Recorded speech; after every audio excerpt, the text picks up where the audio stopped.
Hi, Harvey Hooke here. In this video, I want to give you the 3 reasons why a man slept with you and left you. Now, this is a very heavy issue. This video might piss off a lot of people, but if you can see to the truth of the situation, this video will give you $1 million worth of value. I'm not someone who wants to give you just feel-good advice. I don't want to tell you, hi, you know, the sky is red. Because if the sky is blue and you go around your life thinking the sky is red, then you're going to be a bit delusional. So do you think it is worth me giving you some advice that actually makes sense? So have you ever been in a situation where a guy has slept with you and then moved on to another girl?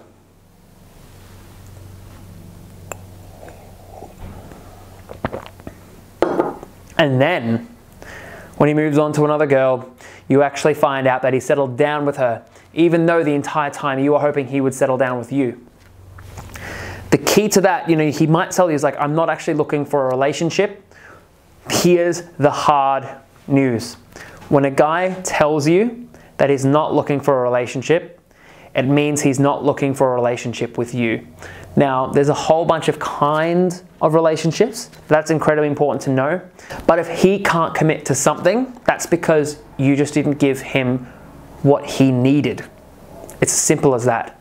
So the point I want to say here is, like, I have never met a guy who spoke to a girl and then wandered off going, man, the sex was great. I just never want to see her ever again.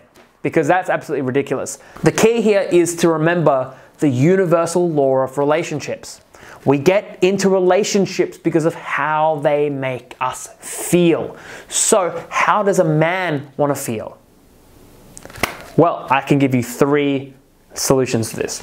The first thing is they want to earn something. They want to feel loved and they want to feel like a protector. Now, the difference between a guy who can commit versus a guy who is just Mr. Player is they actually both want the same things. They both want these things. They both want to earn someone. They both want to be a protector, and they both want to just feel loved.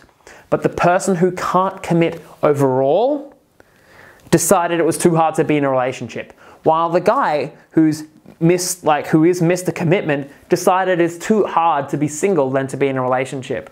Now that isn't to say that Mr. Relationship can't flirt around and Mr. Flirty can't be in a relationship. It is important to notice that they all want these 3 things. So the first thing is they want to earn something. Here's the thing, right? Everyone always talks about, oh, the 3-date rule or anything like that, where you shouldn't sleep with a guy before the 3rd date. I honestly am going to point this out. This is bullshit. This is not one of those things where you should hold out on a guy. But you should hold out on a guy until he's emotionally committed. Because there comes a point, right? It's kind of like a fine line. It's kind of like a fine line. Up until a point, a guy might be only interested in sex. And then if he carries on a bit, so if you deny him a little bit, you can actually see if he's just after sex or if he's interested in you. After this point, you'll actually find out if he's actually interested in you, and it's more likely to be emotionally committed.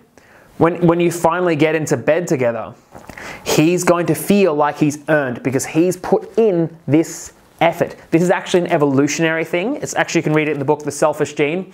They talk about this too, like if a species, for example, so if a man has to slay a dragon to get to you, then he's going to realize that after a while, it's like, well, if I have to slay another dragon to get another girl, that's way too hard. I'm just going to stay with her. And that's actually how it works at an evolutionary level. That's kind of where these feelings come from. And I say it very sterile, but a lot of people say I can say the most sweetest things in the most sterile ways. So I hope this gets across to you. The second thing is that the key here is if you hold out for too long, a guy can then feel sexually rejected. And when a guy feels sexually rejected, that's part of the emotion that he feels. Guys kind of process emotion very visually. That's how we feel very sexually attracted to someone. We process emotion very sexually. and earningly. So when we earn something, we feel like it's part of our realm, and that's what makes us stick around, because we feel like we've conquered something, like we're the king. And the second thing is, men just want to feel loved. It's not too hard, and I'm pretty sure you might be in the same position where you just want to feel loved as well.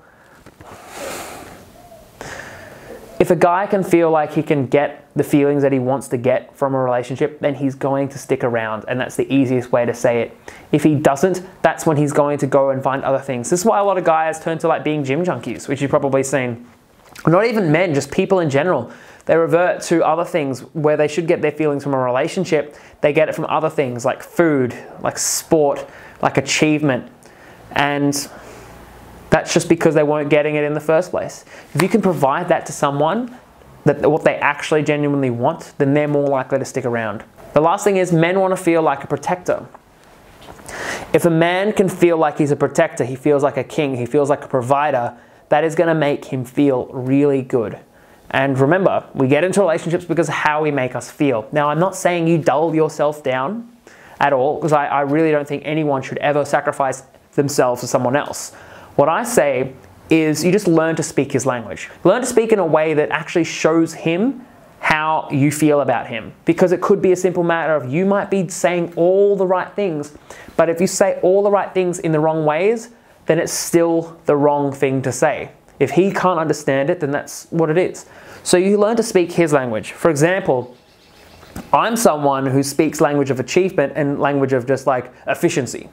So if you ever speak to me and you want to make me feel good, you kind of speak in that way. Someone who says, for example, you should slow down, will never, that won't even process in my head. But if you say, hey, you should learn balance because that'll make you achieve more, that to me processes really well. And different guys process things in different ways. But if you can speak in his language, then you're more likely to give him that emotion, which will make him just feel like so abundant, so loved by you. And again, with all this advice, none of this advice works unless you do. So, cheers.